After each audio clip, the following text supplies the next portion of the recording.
Olá pessoal, bem-vindos ao canal. Hoje vamos mergulhar numa das histórias mais impressionantes de todos os tempos.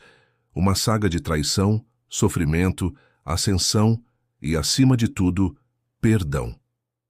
É a história de José.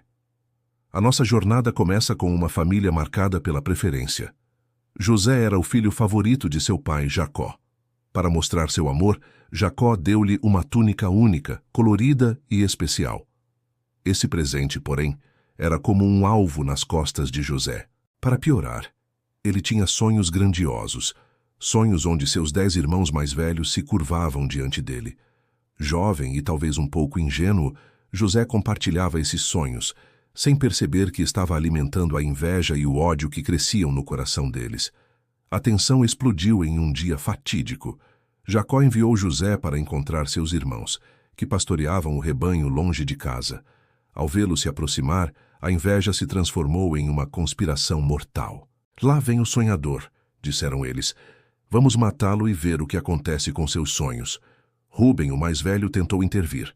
Ele os convenceu a não derramar sangue, mas a jogá-lo em um poço seco, planejando secretamente resgatá-lo mais tarde. Mas o plano de Rúben falhou. Na sua ausência, os outros irmãos viram uma caravana de mercadores ismaelitas se aproximando. A ganância falou mais alto. Eles tiraram José do poço e o venderam como escravo por míseras 20 moedas de prata. Para encobrir o crime, eles rasgaram a túnica de José, mergulharam-na no sangue de um cabrito e a levaram ao pai. A evidência falsa foi devastadora. Jacó, acreditando que seu filho amado havia sido morto por um animal selvagem, mergulhou em um luto profundo que duraria décadas. Enquanto seu pai chorava, o destino de José o levava para o Egito. Ele foi comprado por Potifar, o capitão da guarda do faraó. Mesmo como escravo, a integridade e a competência de José brilhavam. A Bíblia diz que o Senhor estava com José, e tudo o que ele tocava prosperava. Potifar percebeu isso, e em pouco tempo, José passou de simples escravo a administrador de toda a sua casa. Ele tinha a confiança total de seu mestre. No entanto, o sucesso trouxe um novo e perigoso desafio. A esposa de Potifar começou a assediá-lo dia após dia. José, fiel a Deus e a seu mestre, recusou firmemente. "Como poderia eu cometer tamanha maldade e pecar contra Deus?" ele disse. Um dia, ela o agarrou por sua capa, mas ele fugiu, deixando o manto para trás. Humilhada e furiosa, ela usou a capa como prova, acusando-o falsamente de ter tentado atacá-la. Sua virtude lhe custou caro. José foi jogado na prisão, do auge da casa de Potifar para o fundo de uma masmorra. Parecia o fim da linha, mas mesmo ali, o caráter de José não se quebrou. Ele continuou a servir com diligência, ganhando a confiança do carcereiro, que logo lhe entregou a responsabilidade por todos os outros prisioneiros. E foi na prisão que seu dom de interpretar sonhos ressurgiu. 2 funcionários do faraó, o copeiro-chefe e o padeiro-chefe, foram presos e tiveram sonhos perturbadores. José, com a ajuda de Deus, os interpretou. Ao padeiro, ele previu uma terrível sentença de morte. Ao copeiro, previu que ele seria restaurado à sua posição no palácio. José fez apenas um pedido ao copeiro: "Quando tudo estiver bem contigo, por favor, lembra-te de mim e menciona-me ao faraó para me tirares desta prisão." O copeiro foi libertado, exatamente como José previu. Mas ele se esqueceu. José foi deixado para trás, esquecido na escuridão por mais 2 longos anos. Então, o próprio faraó começou a ter sonhos que ninguém no Egito conseguia decifrar. Sonhos de 7 vacas gordas sendo devoradas por 7 vacas magras, e 7 espigas de grãos cheias devoradas por 7 espigas mirradas. Desesperado, Faraó convocou todos os seus sábios, mas ninguém tinha a resposta. Foi nesse momento que o copeiro finalmente se lembrou. Ele contou ao faraó sobre o jovem hebreu na prisão que podia interpretar sonhos. José foi trazido às pressas da masmorra. Diante do homem mais poderoso do mundo, ele não demonstrou arrogância, mas humildade. "Não está em mim", disse ele. "Deus é quem dará ao faraó uma resposta de paz." José, então, revelou o significado. Os sonhos eram uma mensagem divina. O Egito teria 7 anos de fartura e abundância incríveis, seguidos por 7 anos de uma fome tão severa que a prosperidade seria esquecida. Mas José não parou na profecia.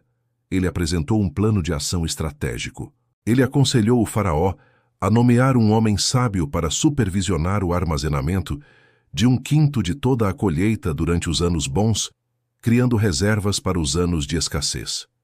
Faraó ficou tão impressionado, não só com a interpretação, mas com a sabedoria e o espírito divino em José, que tomou uma decisão surpreendente.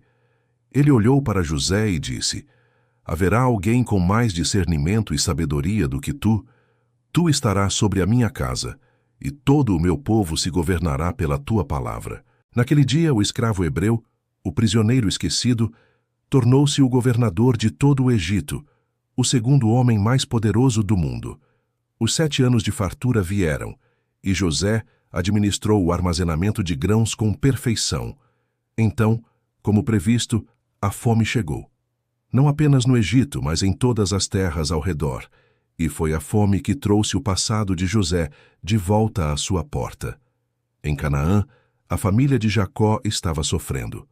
Ouvindo que havia grãos no Egito, Jacó enviou seus 10 filhos mais velhos para comprar comida. E assim, eles viajaram e se encontraram diante do poderoso governador egípcio, sem fazer ideia de quem ele era. Eles se curvaram profundamente diante dele, com o rosto no chão.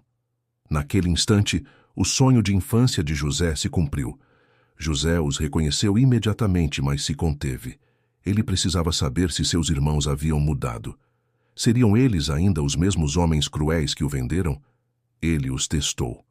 Falou duramente com eles, acusou-os de serem espiões e exigiu que trouxessem seu irmão mais novo, Benjamim, para provar sua história. A angústia dos irmãos foi imensa. Eles conversaram entre si em hebraico, sem saber que José os entendia, dizendo: certamente estamos sendo punidos pelo que fizemos ao nosso irmão. O coração de José se apertou ao ouvir isso, e ele teve que se afastar para chorar. Quando eles retornaram com Benjamim, José preparou o teste final. Ele secretamente colocou sua taça de prata na saca de grãos de Benjamim e, depois que partiram, enviou seus guardas para descobrir o roubo. Quando a taça foi encontrada, a lei era clara. O culpado se tornaria escravo.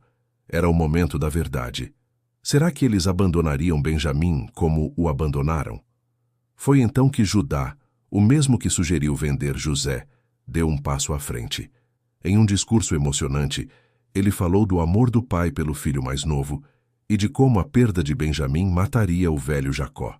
Então, ele fez a oferta que mudou tudo. Deixa o teu servo ficar como escravo no lugar do rapaz e que ele volte com seus irmãos. Ao ver essa mudança, esse sacrifício, o autocontrole de José se desfez. Ele mandou todos os egípcios saírem da sala e, em meio a soluços que podiam ser ouvidos em todo o palácio, ele se revelou: eu sou José, vosso irmão, a quem vocês venderam para o Egito. Meu pai ainda está vivo? O choque e o medo tomaram conta dos irmãos, mas José os confortou. Em um dos atos de perdão mais poderosos da história, ele disse: não se entristeçam nem se culpem por terem me vendido para cá, pois foi para preservar a vida que Deus me enviou adiante de vocês. Ele não viu apenas a traição, mas o plano maior de Deus para salvar sua família da fome. A história termina com uma das mais belas reconciliações. José enviou carruagens para buscar seu pai e toda a família. O reencontro de Jacó e José, depois de tantos anos, foi a cura para décadas de dor. A traição que começou a jornada não levou à vingança, mas à redenção. O menino com a túnica colorida, vendido como escravo, tornou-se o salvador de seu povo, provando que mesmo nos vales mais sombrios, um propósito maior pode estar em ação. Que história incrível, não é mesmo? Ela nos ensina muito sobre fé, resiliência e o poder transformador do perdão. Se você gostou deste vídeo, não se esqueça de deixar seu like, se inscrever no canal e ativar o sininho para não perder nossas próximas histórias.